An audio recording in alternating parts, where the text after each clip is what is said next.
자, 쟁점 31번 일반 처분은 수범자가 일반적이죠. 불특정 다수고 그럼에도 불구하고 규율 대상은 구체적 규율이죠. 자, 일반 처분. 의의부터 볼까요? 일반 처분이란 구체적 사실과 관련해서 불특정 다수인을 상대방으로 하여 이 말이 이제 수범자로 한다는 얘기죠. 불특정 다수에게 효과를 미치는 구체적 규율을 합니다.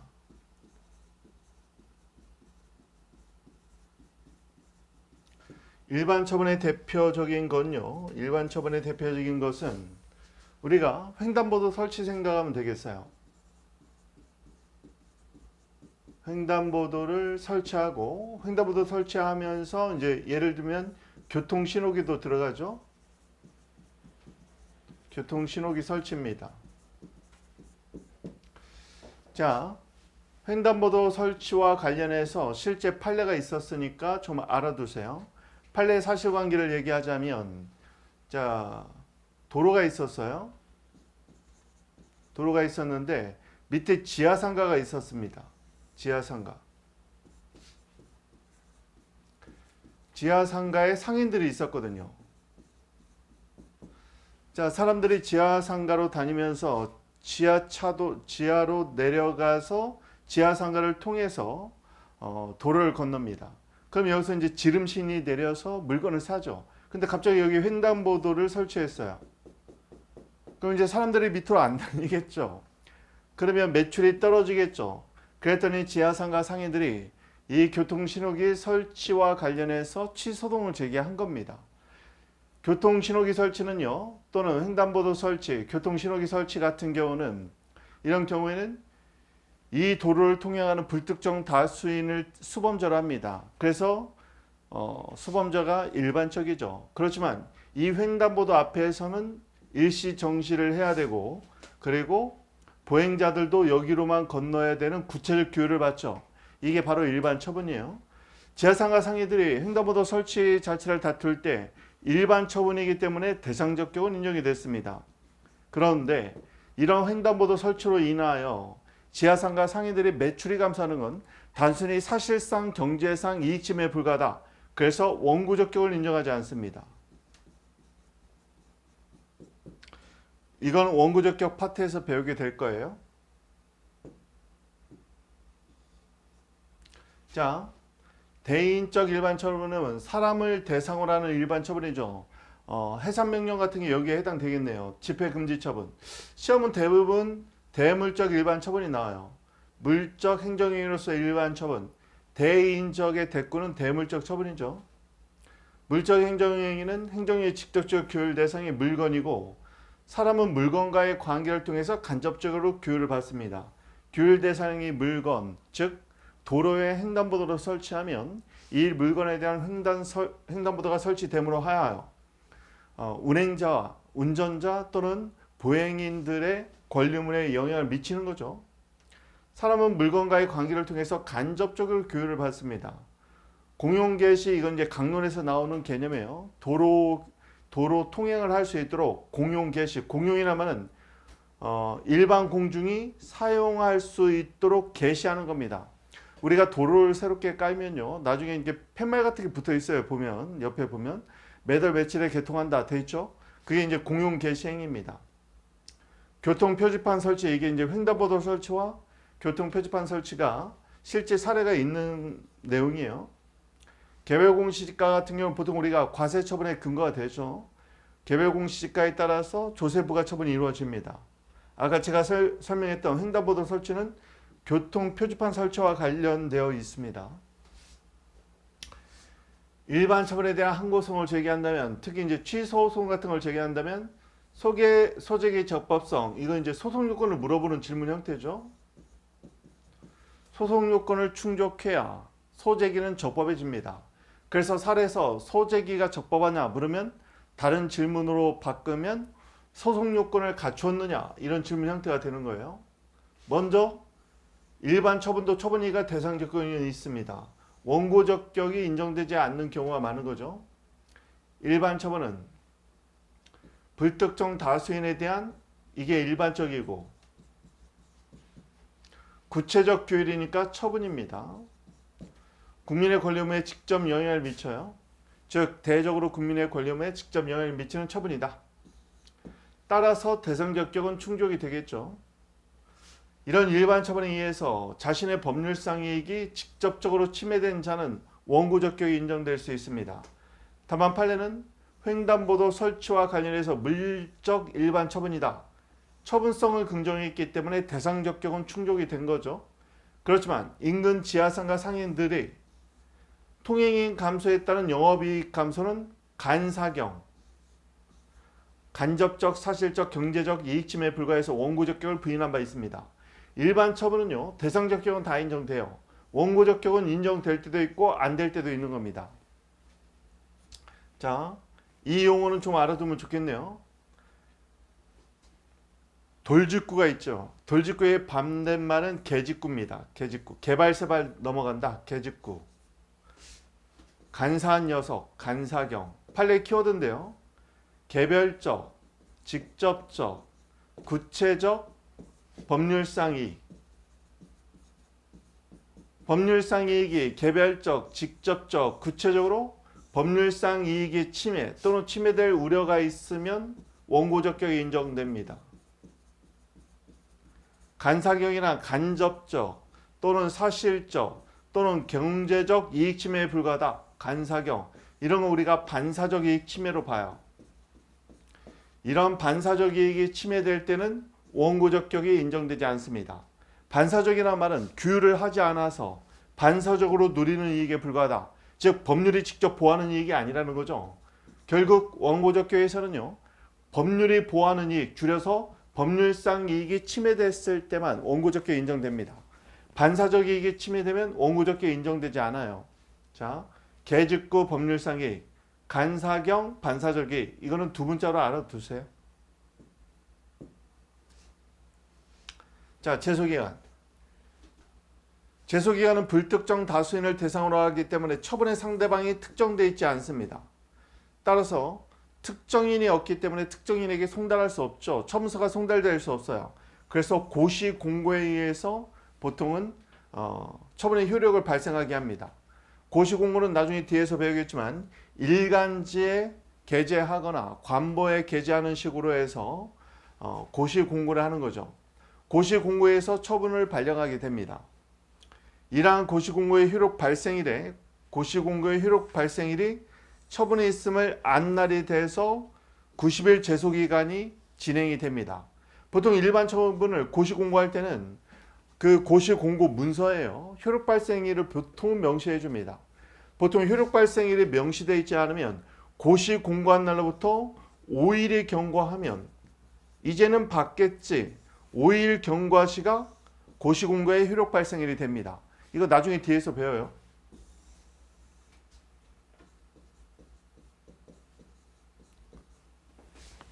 고시공고는요.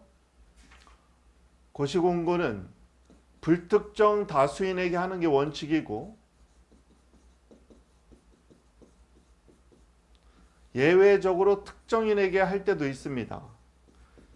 일정한 처분이 고시공고로 나올 때는요. 불특정 다수인에게 하는 방법과 특정인에게 할 때는 주소를 알 수 없을 때 이걸 주소불명이라고 불러요. 특정인에 관해서는 주소를 알 수 없으면 고시공고하기도 합니다. 불특정 다수인에게 고시공고할 때는 처분의 상대방이 특정되어 있지 않죠. 따라서 이런 경우에는 고시공고의 효력 발생일이 효력이 발생한 날 처분이 있음을 안날로 봅니다. 처분의 안날로부터 90일 제소기간이 기산되어 시작된다는 얘기죠. 특정인에 대한 고시공고는 특정인이 현실적으로 처분이 있음을 안날이 됩니다. 현실적으로 안날, 내용이 아니에요.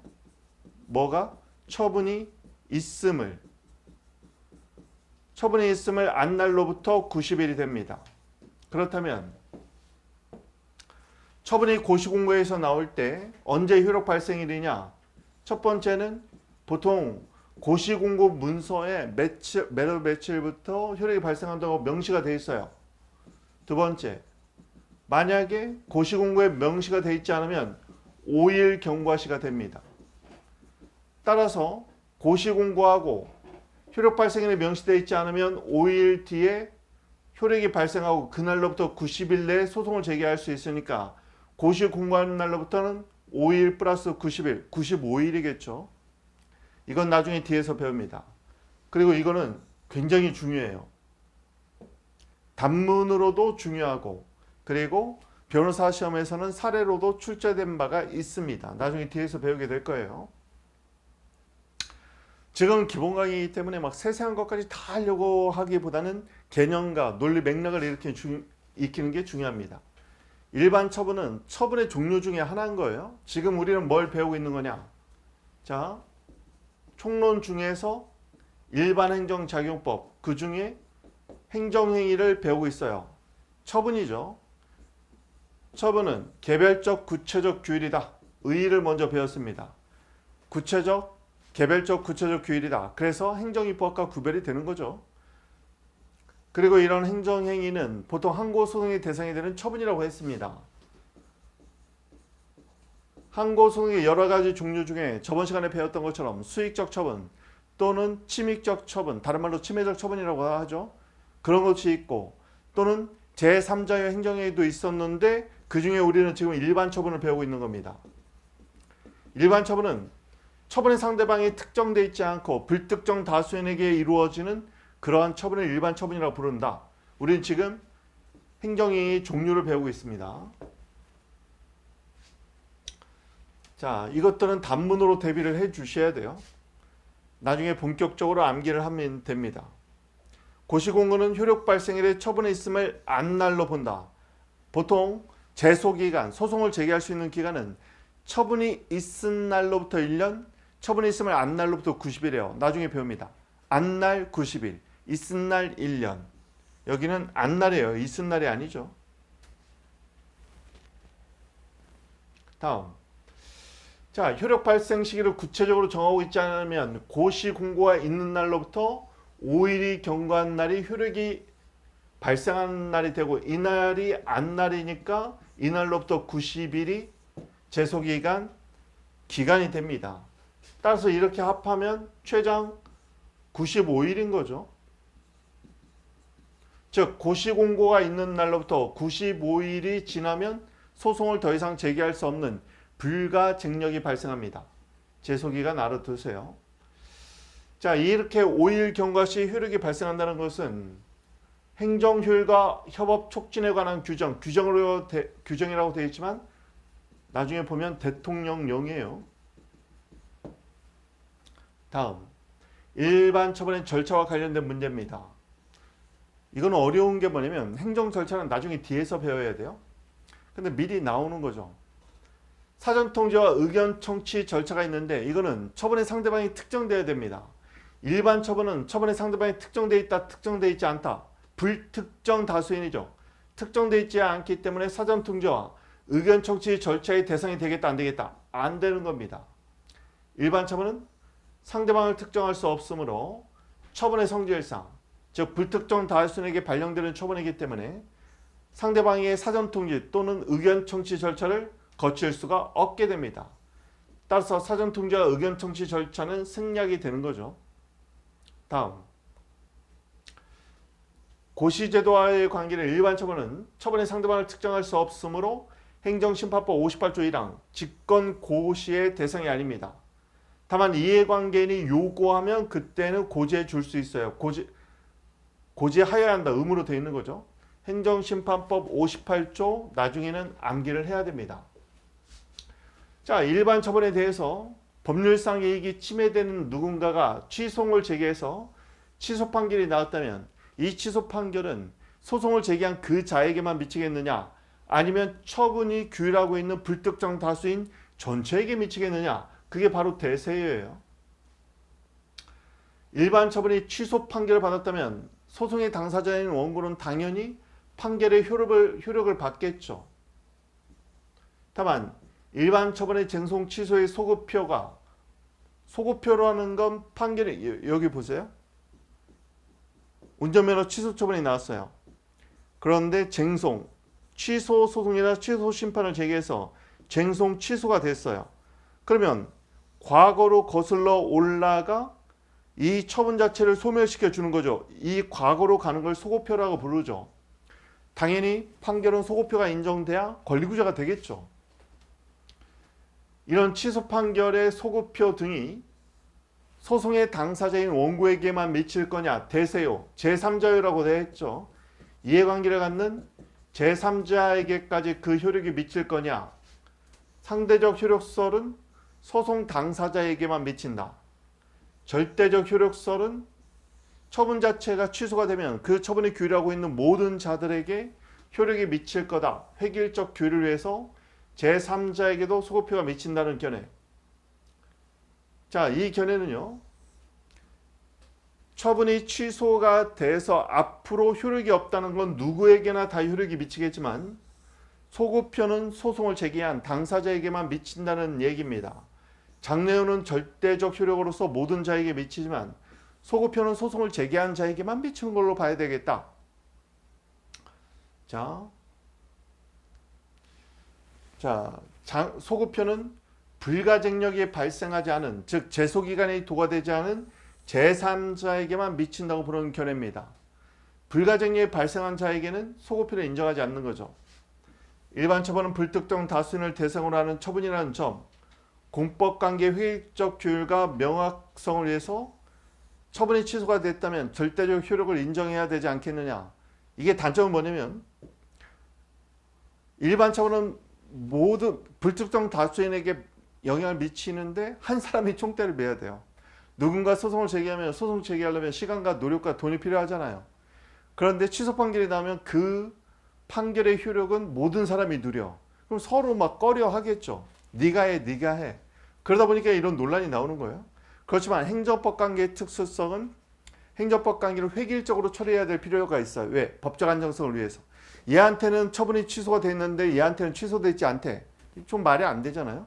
횡단보도 설치가 취소가 되면 횡단보도 없애야 되는 거죠. 그 소송을 제기한 사람한테만 너만 여기 횡단보도 없는 걸로 보자. 이럴 수는 없잖아요. 그래서 절대적 효력설을 취한다고 얘기하는 겁니다.